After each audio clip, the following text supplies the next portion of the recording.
V pripravo dokumenta so se po besedah direktorja razvojnega centra Francija Bratkoviča vključile tako strokovne službe občinske uprave kot javnost. Na podlagi tega smo identificirali 5 razvojnih področji, na katerih bi veljalo delati v naslednjem obdobju do leta 2030.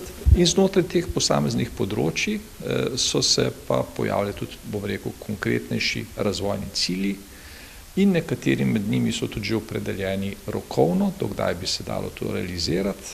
Na 5 področjih so opredelili 42 razvojnih ciljev. Poleg same strategije in razvojnih ciljev bo potrebno pripraviti tudi nek izvedbeni načrt, ne samo po letih pa po denarju, ampak po ljudeh ali pa organizacijah, ki bojo zadolženi, da te cilje izvajajo.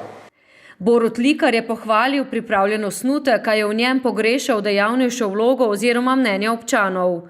Do jeseni imamo čas in dajmo zadovoljiti, da bo strategija dejansko plod dela ali pa želja občanov.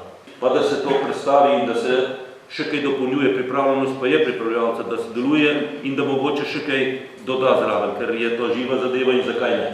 Strategija je daleč od tega, kar smo pričakovali, pa je po seji povedal Franc Plut. Tukaj ne govori recimo strategija kot globalno o razvoju recimo turizma, o razvoju ne vem, industrije, obrti v to smer, ampak govori o nekih drobnarijah, ker je tukaj razdrobljeno, da je to pravzaprav nepomembno in marsikatera zadeva tukaj v to strategijo niti ne sodi.